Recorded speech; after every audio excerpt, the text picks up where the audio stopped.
I'm Richard Yeargin III. I am a serial entrepreneur and a motivational speaker, and you can catch me on this week's Jesse T Show.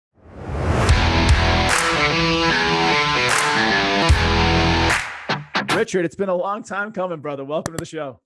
I finally made it, man. I mean, geez, it's been a journey for me to get here, and it's just a blessing to share in this space with you. Sure.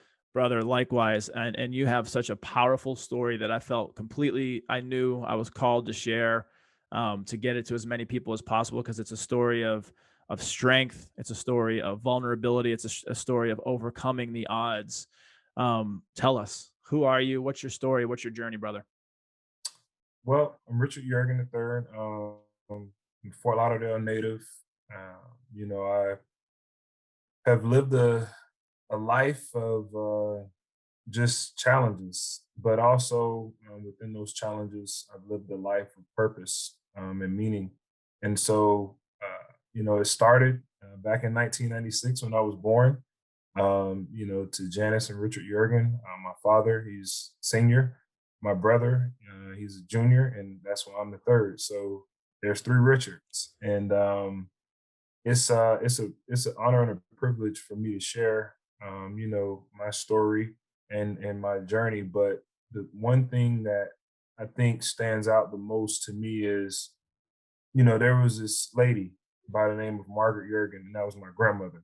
And a lot of times it's hard for me to really go deeply into the relationship and kind of how that impacted me at such a young age, because I lost her at a young age, at the Mm. age of 8, 9 years old. And so for me, a lot of times I get lost in my thoughts when I start thinking back on, who am I? When was my identity formed? And, when did I realize, the powers that be, within me? And so at that time, growing up, it was very, um,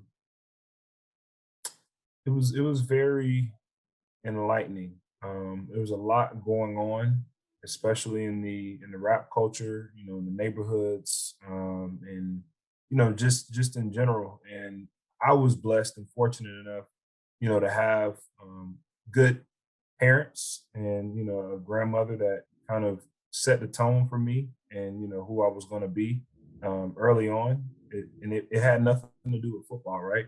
I was a high achieving academic scholar at a young age.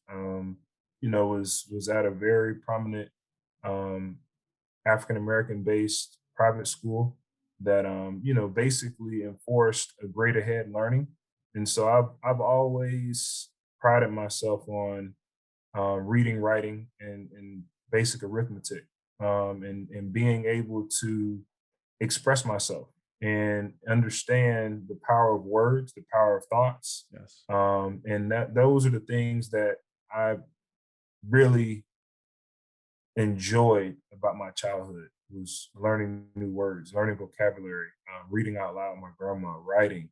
And most of the times, I wasn't even allowed to go outside, believe it or not, because it just wasn't a safe or conducive neighborhood towards me going outside. And so my grandma would say, you can't go outside with your friends, or you can't do this or do that. You need to stay in and read and just kind of stay put, like sit your ass still. That was my grandma's favorite line. Like, just sit your ass still. Like, no going outside, none of that. Like, when you get home from school, get your lesson, and let's sit down and let's have a conversation. Let's put on one of those older shows back in the day. I don't remember, what was it, like Madlock or something like that. You know, divorce court with Judge Judy Oh and yeah, all yeah, this stuff, and yeah. Law and Order. Like, but you're not going outside, so sit your ass still. And still to this day, as an adult, those are the things that reign true in my life. Yeah. Is literally learning to continue to sit my ass still. Like, and not be so in a hurry, so in a rush, just because someone else says, "Oh, um, you should do this or consider that." Or no, my grandma always told me, to think for myself and pretty much stay inside and sit still. Um, Beautiful, you beautiful, know? like illustration of the power this matriarch in your family had, and thinking for yourself was the last thing that you mentioned, and that's something I really pride myself on because there's a lot of people telling you what to believe and what to think, and you have to Right. have a strong core foundation of who you are to not be moved by those things. And then also, it sounds like she really gave you an affinity through her teachings of reading and writing. And did you ever get into poetry or story writing or anything like that? Yeah. What's interesting enough is I um I lost my passion for it once she died. Yes. Um, and so that part of me I kind of buried with her. And that's when I turned to, you know, transgressions and, hanging out in the streets with my friends now, doing drugs, selling drugs, Yeah. that sort of thing. Just getting into all kind of mischief. You were hurt Um, looking for an outlet to cover up that pain. yeah, and it was tough, right? Because a kid with so much upside and so much promise, it doesn't make sense that this kid would kind of go off the reservation Yeah. and decide to you know act out of character, so to speak. And so for me, I kept a lot of things covered up, a lot of things hidden, but the opportunity to be a great writer always, like I said, was there. I didn't want to tap into it anymore. And Yes. I remember in junior high school when I was a terrible student. I didn't really go to class. I just didn't try. I didn't have the motivation. I just wanted to just hang out and just be cool, at Yes. that age. And so I remember I was writing a paper. I don't know how I finally got myself to do it, but I did some work that week. And I remember the teacher saying to me, if you spend half as much time doing quality work like what you presented or what you turned in, as opposed to missing my class, sleeping through my class, joking through my class, um, then you might actually become something. And it was a simple topic. I think it was just what do you want out of life, and how do you plan on getting there? Tell a story based around kind of that prompt. And so I was just pretty much talking about you know the past, present, and the future of my life and how I saw things at that age. And I don't know, I guess it must have sparked something in her, the way my voice rang true through that paper, or whatever the case may be. But I knew then, I was like, there goes the light. Like, I know that I have a purpose, I know that I have a gift, but am I going to use it? Right. And that's kind of the hard part about life is, you know the only thing in life that really sucks is talent and time wasted, you Yes. know? And unfortunately, a lot of people never get to live out their true purpose because they don't put the time in, to do so. And so I knew, post that incident, that it was time to start living a more purposeful life. And that's what I started to do when I had the opportunity, in high school, to then go back into the private school setting. And my academics and football paid for it. And I had a chance to really turn my life around and really really make a difference, moving forward, and kind of put to bed the past, and that hurt and that pain that I kind of walked around with, for so long, after I don't know, 5 or 6 odd years of my grandma having already been in the ground, and just just accepting that, she wouldn't want for me to, turn out to be anything less than what I was called to be. It's such a profound impact that our ancestors and elders have on us, and especially ones that we look up to, admire, the ones that took the time to pour into us, to raise us, to challenge us, to love on us, to play with us. It's I was very similar with my grandfather in a lot of ways because my dad wasn't around for a good portion of my life. He was a 30-year drug addict, and he was someone who fell prisoner to his own mind and his own body. And so my grandfather stepped up. His dad stepped up to be available to me, and he would come up to baseball games. He would show up and do nice things for me, and he was the father figure, limited, but he was the father figure that I had in my life for some time. And when he passed away, um, I similarly just kind of lost a little hope and faith in life. And it was more so, it started with baseball. I was really good at baseball. I was always on the all-star teams. I was always playing up a year or two, and I could have done something with baseball. But when he passed away, I was probably 12, 13, somewhere around there. And, it just, I lost my love for the game because, he was involved. He would always ask about it. He would come to games when he could. And so it was just one of the, and like, I remember as a kid, most times when I had a birthday, it was because they made it happen, right? Like Right. when I had a party that I could remember, I always remembered my grandmother and grandfather being there. And so when he passed away, that kind of light dimmed for that time, and I too went down a different path. And the best part about the story is my dad ended up cleaning up his drug addiction for the last 10, 12 years of his life. I went through my own little addiction for a while and cleaned that up many years ago. And so there was healing that was done. But in that moment, that powerful, paternal for me, maternal for you figure really changed the course of our lives for a few years. And it was then through self work experience, screwing up a bunch of times, learning that I did have this heart of gold, but I was in a world that was trying to turn it to, like darken my heart. Right.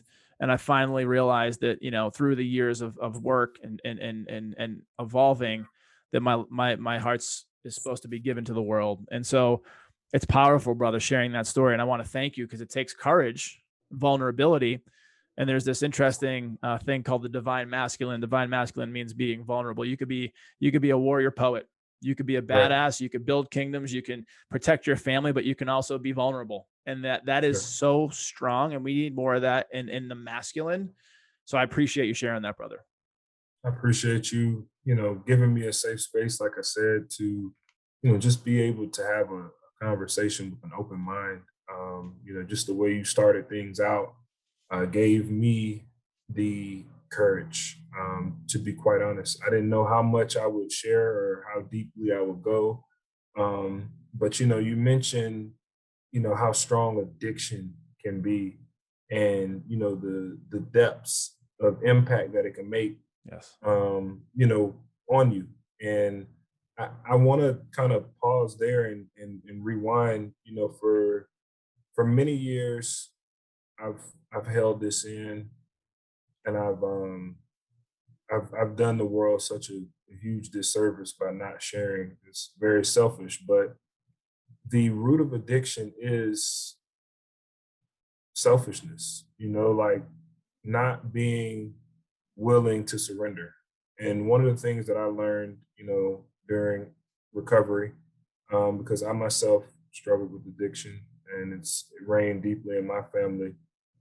I've been to Alcohol Anonymous and, I've been to drug addiction clinic and rehab outpatient.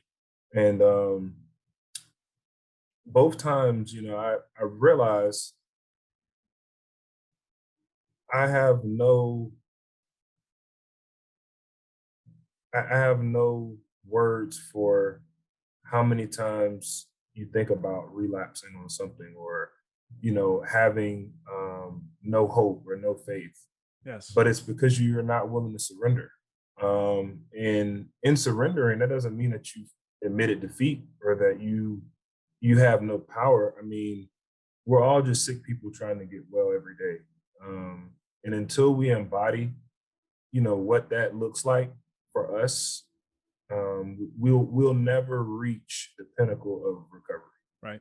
And that that you stated earlier, it just brought me it brought so much clarity. It brought me so much clarity to that thought process. I'm like, wow, like this, wow. What kind of places or what kind of depths did you go with the alcoholism and the drug use? Uh, my freshman year of college, I ended up redshirting, right?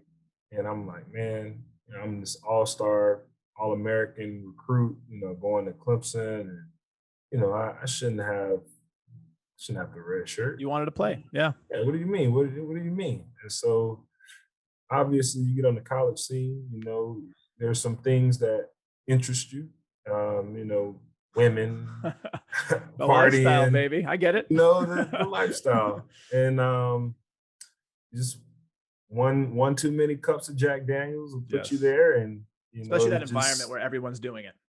oh yeah, I Yeah. mean, at a very high level. And Yeah. just to be quite frank, I mean, you don't you don't consume things in moderation. You kind of get outside of yourself, and like I Yeah. said, outside your character.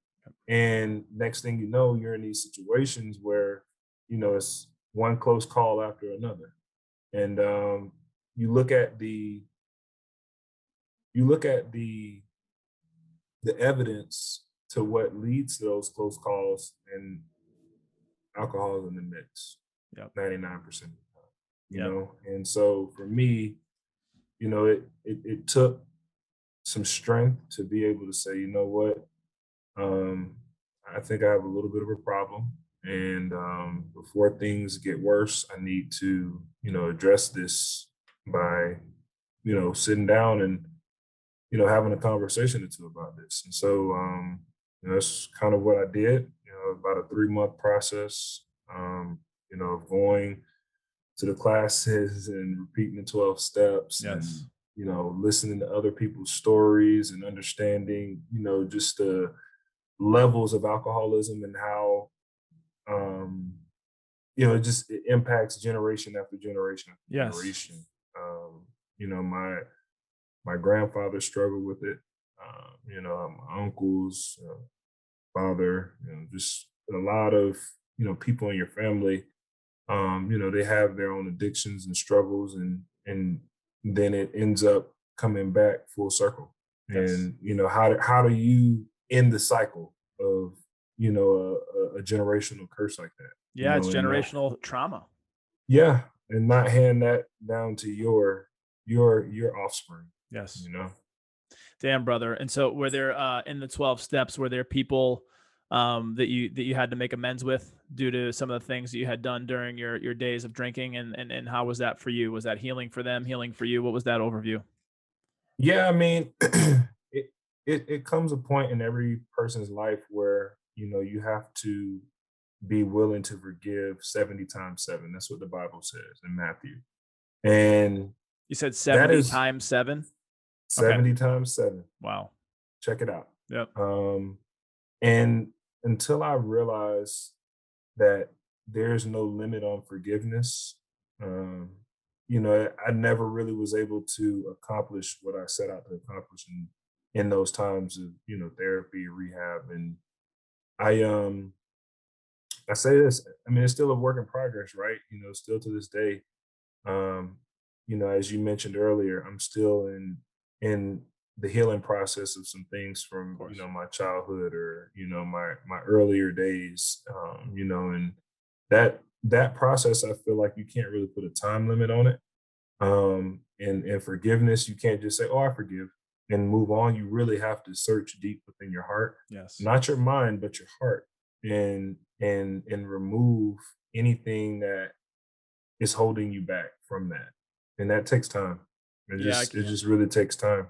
I know for when I was going through my journey, it started off with chasing things that weren't serving me anyway. So, in Boston, there's this culture of drug dealers and like pseudo gangsters. And like they just, there's a bunch of people acting like badasses because they're hurt and they were taught things that they should have been taught.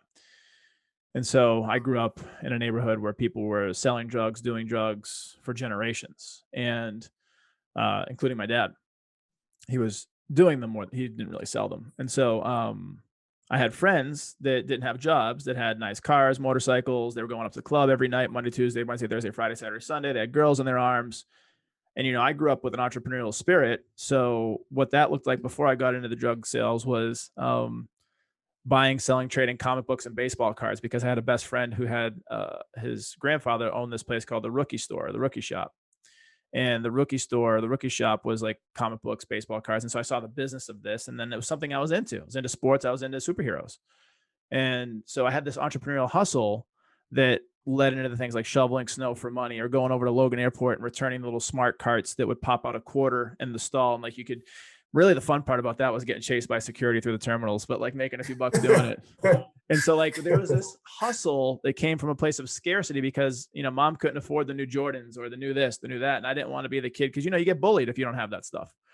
And I didn't have that stuff a lot. And I got bullied a lot. And so like one of my ways to figure that out was entrepreneurial hustle, spirit, sales, and people. But then I carried that into, because I'm an entrepreneur to this day, but I carried that through a couple year period where I was selling drugs. And I was selling, first, it was nothing. It was weed, like no big deal for those that know about, that plant. It's healing, it's medicinal if used in the right properties and places. But I was selling weed. But the thing about it is I started recruiting people and having it sell it for me. So I'd be off at like the beach and like people would sell for me and I would just kick up money. And I didn't like smoking weed. So it was like a beautiful little thing. But the weed money wasn't a lot. And so I was like, you know what? I want to make more money because I want more things that, again, didn't matter. Possessions, material possessions, keeping up with my friends, trying to look cool in front of girls, having things that I never had.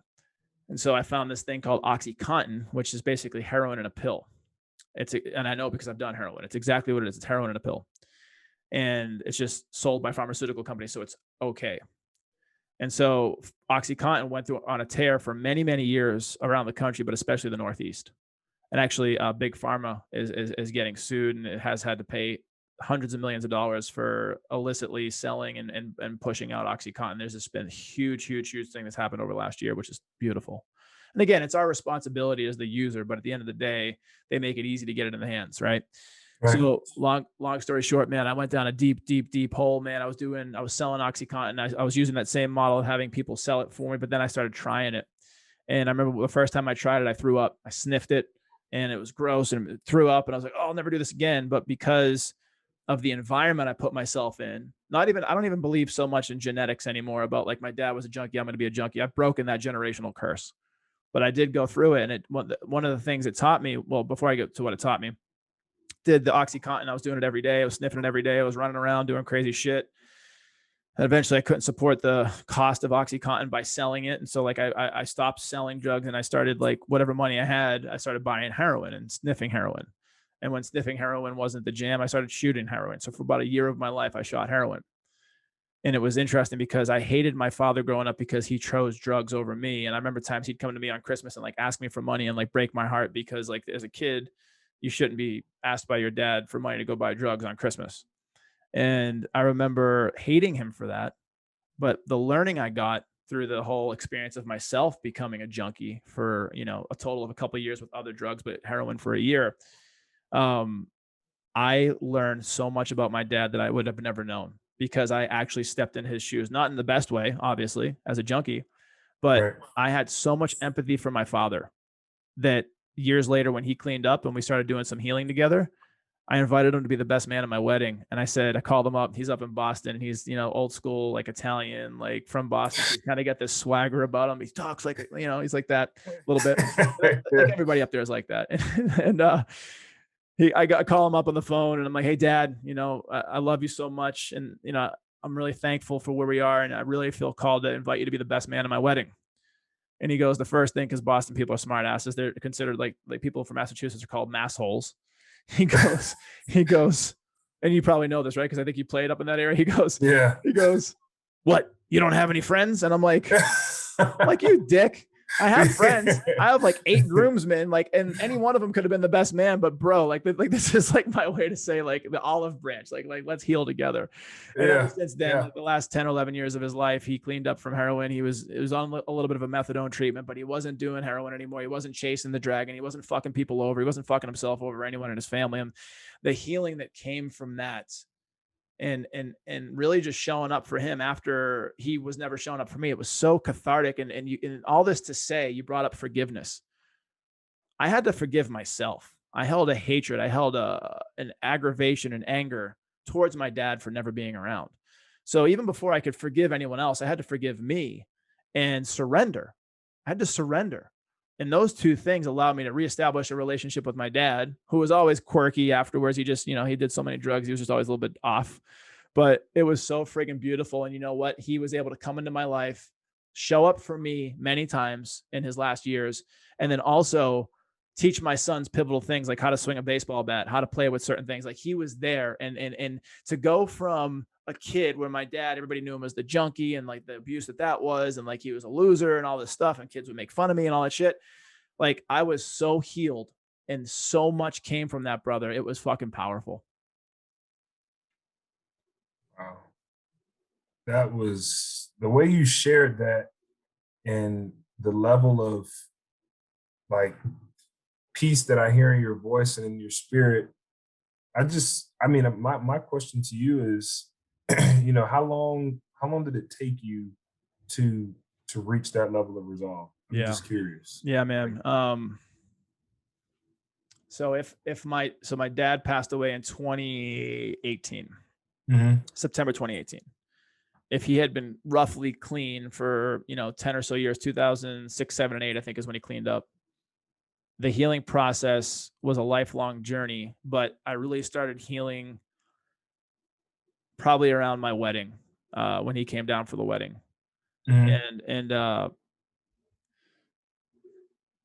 really, it was 2013 when he came down from Boston. So 2013 was kind of like the start to the actual healing work. And then it took years. It took years of like he would come down for 10 days in the summer, right around my oldest son's birthday. And I couldn't wait for him to come down, but as soon as he'd come down, like he may have drank too much to be on the plane because he was afraid to fly. And so like I would still get these remnants of like being hurt seeing my father like that. So there was still more healing to do. And I remember there's this old cliche. It says, you know, a house guest becomes a pest after 3 days. My dad, after like a day, because he lived the eternal bachelor life. He was up to 2 or 3 in the morning. He'd raid the fridge. He'd make some noise. Like it wasn't like he wasn't in alignment with the way I was living life. So I wasn't healed. Right. right. I would say my healing came when he passed away. I knew that I was where I needed to be with him, because I got the phone call saying, "Hey, we found your dad." And my dad was a bachelor. He lived in a 2-story house in Boston. He had a tenant on the first floor. He was living on the second floor. It's the floor. It's a house that's been in our family for 70 years. And I got a call from Mike Odawardi, like these Italian names, right? Like right next door. He'd known him for so many years, and like they're all Mike. close. Yeah, Right, they're all right. close. He calls me. He's like, "We found your dad. You got to get up here." And so I flew up there. I started taking the healing process. Really was confirmed because I was the one that had to take care of everything. I had to take care of the financials. I had to take care of the house, the funeral, and I just stopped everything in my world to be there for him. And you know what? It's really fucking beautiful, man, that you asked this, because I started picking up running right around before he died, like the year before he died, like in the beginning January of 2018. My dad was this phenomenal athlete. My dad threw it all away for drugs. Like he could have gone on to do some big things, and I was like half as fast as my dad, and I was still like a good athlete. Like I was solid in a lot of areas. Yeah. And when I go out and run, not so much anymore, but initially when I would go out and run, he would be with me, and I knew he was with me, and he would run with me. My dad was this fucking prolific runner, sprinter. Like they used to call him the buzzsaw of Eastie. Like he was so fast, played point guard for East Boston High School. Like he was a fucking machine. And having him with me was like this healing that I had. And then the last piece I'll leave you with in terms of the healing was I just came back from Peru. And in Peru, there's a culture in the Andean culture of healers, shamans, people that are medicine people. And I was at a 10-day, spiritual journey with some of my brothers, my spiritual brothers, veterans, a lot of us. And when I was there, one of my intentions was to, number one, be with my daughter who died when she was 7 days old, and then also to connect with my mom and my dad who were both gone. So I was able to sit with my daughter for 2 hours in Peru, and it was life changing. It wasn't her body, like it wasn't her physical, it was her spirit. Right. And then I was able to sit with my mom and my dad and be with them. And the profound learning that I got is when a soul leaves the physical body in this world, they don't leave you. They're still with you. whether that's angels, whatever you believe in. But I know that my daughter, my mom and my dad are embedded in my soul and they're always with me. And that gave me so much friggin' comfort in the knowing of that. And so the peace that I have, I think that was kind of the cherry on top to the healing, knowing that they're always with me.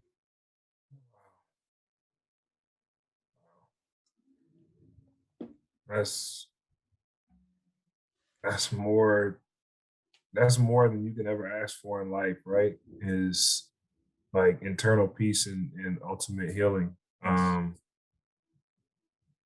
That list of traumas, usually can take you out of here, Yep. and for It almost you did. to that's what I'm saying. And for you to be able to take that narrative and twist it and turn it the way you did, um, man, like hats off to you, man. Seriously. I'm Like the luckiest son that's of a bitch I know. I'm telling you, I'm grateful as anything. yeah. I mean, that's an understatement, but yeah. Yeah, it I is. mean, I mean, wow. There's a reason That's why I'm here, and I learned it this weekend that we talked about before jumping on air. And it's to be healed so that I can heal others. But for your journey, man, you had a big portion of your life where you went through some many initiations into death, addiction, injury. And I want to talk about the injury portion because and talk about that journey from going from a, you know, an all-American recruit into Clemson, which anybody, right. I live in Georgia. So anybody who knows anything about football, especially in Georgia, SEC is the best football there is in the country. No All question. right. Ohio State always chirping in, like trying to, sometimes Oregon comes around every 10 years because they got some really great athletes. But Sure. like at the end of the day, SEC football is like, is God's country of football down here, you know? That's what they say. That's what Yeah. they Yeah. say. Yeah. Whatever your favorite team is, I don't really, I'm not a huge college football guy, but I live in Georgia and Right. all I hear is like UGA, Bama, Clemson, like all these huge powerhouse top five, right? Yeah. What was your journey like into football? And then talk about that big pivotal transformation that you had through a bleak time. Yeah. I mean, my journey into football started when I was 4 or 5 years old. My father knew that in order to understand life, that I was going to have to learn through the gridiron.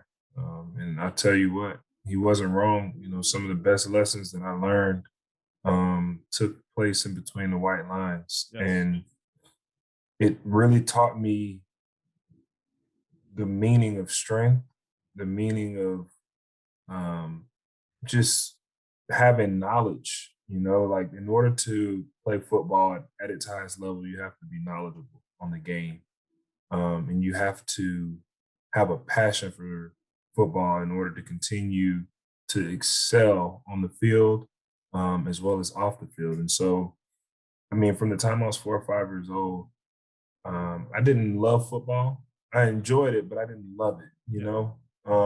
And as I got a little older and started to watch my older brother play, and just kind of took his love for the game and embedded it into my enjoyment of the game. And that's when I started to love the game. And I didn't really know I loved the game until my injury took place. Obviously, during my time at Clemson, during my expedition to becoming an NFL draft pick, and at that moment in time, I'd lived my whole life and was never really a big injury guy in football. Never really had a whole lot of setbacks. Just always been able to continue to push forward with my skill set and just grow and develop, right? And by the power invested in me, um, I don't know, I don't know what to make of this, but during the course of my accident that took place on June 3rd of 2017, prior to my junior season, there was a certain level of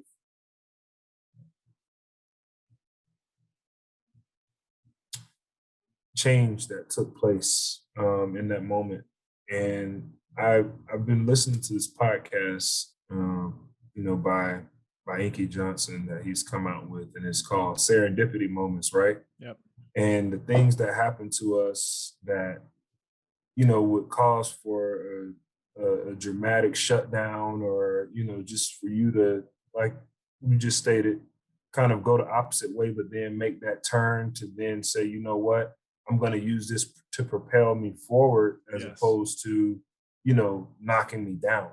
And when I was able to open my eyes, post that accident, and see the light again, and know that I wasn't dead, um, I knew I was going to walk again by the power invested in me, and that I Can was you going to back play up real football quick again. and talk about the actual accident and like what happened to you physically and like how that immediately changed your life? Because I think it's important for people to hear that part.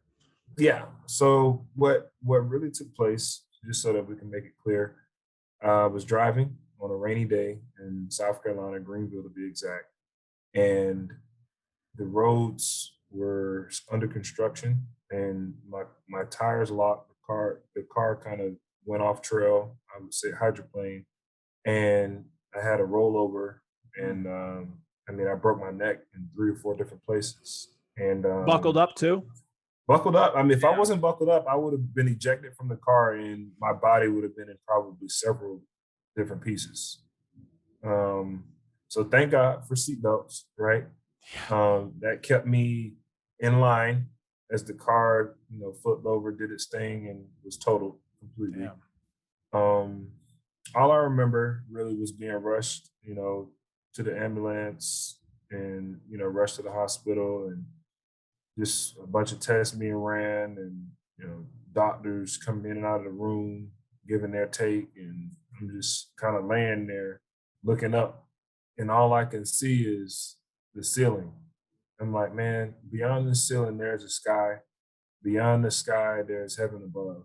And if I can if I can focus my vision past what I see, Yes. and I can see the light, and then God can allow me to get up and walk Take again. care of the And rest. I knew I was going to walk. And and I told myself, I said, I'm not going to feel sorry for myself. You got way too many people here that are, just happy to see you. The fact that you're alive, the fact that you're breathing. I may can't move right now. They're kind of threatening to put a catheter in me if I don't get up and walk pretty soon. Yeah. But I'm not gonna let any of that like tear me down, or make me not believe that I'm gonna get up and walk, and eventually play again. Like, I'm not hearing that. And it it was a very long process. Were you paralyzed at any level from the waist or the neck down? Yeah, so basically from the waist down, I couldn't really move. Like Damn. my back, all like, so anything, like, just imagine like laying there, and like every time you try to move, like there's kind of like this like, you know what I mean? Like this feeling. And it took a couple days, for the body to just kind of calm down, and be able to regain its natural movement. And Yes. so I was blessed and thankful that, I was able to get up and move, on the third or fourth day, and then, be admitted from the hospital Yes. at that time. And so, man, honestly, that's it's nothing to play with. It's not a game. That's why I always say, you know, when you tell someone to drive safe, buckle up, do those You things, mean it. you gotta mean it. You know what I mean? It shouldn't just be a routine thing to say, "Oh, drive safe, buckle up." Like, intentionally, hey, I want you to drive safe, buckle up. I hope you make it to your destination. Like, you just never know. I mean, you never know what could happen when you leave Yes. outside of the house and get into a motor vehicle. There's always chances. And so you go from this specimen, this Right. athlete, this Greek god, if you will. Well, Greek gods are like chiseled and known for their athletic prowess and their capability of doing things with their bodies. And then all of a sudden, that's stripped away from you in a moment, but you still had this beautiful belief that there was a brighter day. Yep. And so, And yeah, yeah, and for me, I think, that belief went back to, me as a kid, and, my grandmother telling me, you can be anything that you set out to be and that you want to be. yep, And, my father telling me the same thing, teachings from my brother, about just what it takes to persevere and be a man. And just all those different energies and stories, seeing my dad, battle from, going to prison, actually back in the 80s, from heroin, when it Wow. first hit the streets in Miami. My dad's And walked a similar path. yeah, My dad was in and prison for a while too, and he fucked with heroin for most of his drug addiction years. yeah, and just seeing my dad fight cancer, Hodgkin's lymphoma, twice, and Did he clean just up? Did he beat the needle? yeah, Fuck yeah. I mean, I yes. don't think he was like I said, he was trying to sell at the times. He Yeah, yeah. lost his job, and we kind of went through some transitioning and stuff, and so kind of got popped, back in the day when that Yep. was, running rampant through the streets, and he overcame that and was able to, secure a good job once Beautiful. he got out, and kind of rebuild his name and his credibility, Yep. and just kind of, talking with him through what that time was like in prison, and you know, him telling me, I was so close to just giving up on it all, but I knew I had, your brother, and then eventually I came, once he got out, and I knew I had to clean up and do what's best for you all because I didn't want you all to grow up without me, and Yes. end up being fucked up for a lack of better words. True. And so it helped a lot, to understand, the depths of, how hard my father had to fight, and how hard my brother, fought for his respect, on the field and just in life. And so I Yes. knew it was my time to now fight. Like this Wow. was my first real fight with life. And It's a big we one. were gonna see Yeah. what I was made of. You know what I mean? Like the test of a man. And so, when your back's up against the wall, they got you pinned down, what you gonna do? What are you made of? Yeah, Yep. and so that was what I was challenged with was what are you gonna do? You know? Brother. So now you're how long are you in the hospital for? And then let's get into rehabilitation where you could actually start walking again. And just we might have to do a round two of this because I got about 12 minutes before the next one, but I want to get as much in as we can the next 12 minutes without Yeah, shortchanging you. So talk about the rehabilitation process and what that did to your college career. And you moved around to, another team and all that. yeah. So, for the most part, the rehabilitation process was just rest and sleep and, Yeah. I mean, there's not really much you can do, when you suffered from cervical vertebrae fractures. But it did give me a lot of time to, reflect, um, to really challenge myself, to be consistent in how I feel every day Yes. about my journey. Although there were some shortcomings and some times where, I may have abused some of the wrong substances or, Sure. Like pain pills gotten, or meds or stuff. Yeah. yeah, you know what I mean? Or, Yep. or just looking for an easy out Yep. on certain days. I knew that that wasn't gonna be me every day. And so for me, I really had to learn how to depend on the one main source of energy that I get everything from, which was God, Nice. and get deeper in my faith, and reaffirm, who I was, since the time I was that little boy that I mentioned to you, and that really came back full circle. And when we talked about, forgiveness, when did I start to forgive this and that? That's when I kind of started that process of learning to forgive 70 times seven and giving Beautiful. myself, that time, that space, to do so that I would come back stronger no matter what, whether I had the opportunity to play football again or whether I was going to move forward in life. I was no longer going to let those I call them strongholds hold me back. Yep. And so that that was kind of my motto is that if I can heal and I can overcome all of this, God will bless me with a second opportunity to play somehow. And that's what he did. The opportunity to move to Boston, play at Boston College, get a second master's, Wow. and re realign myself, with what I initially set out to do, which was, be a college athlete, be a college star, came back to the light, and was able to share my story all across the world. Jim Rome show, ESPN, all through the globe, Beautiful. every major news outlet, and it felt really good that it wasn't just my testimony. It was it was God's testimony. Like, it's just a testimony of, if you stay true to who you are and stay rooted, that God will bless you with an abundance. And so that for me, it was just so surreal to live through that whole um kind of transformation. So you're being utilized as a vessel to send a message, to be a Yep. beacon of light. And it's beautiful, brother. We created this collective called the Vortexes of Light.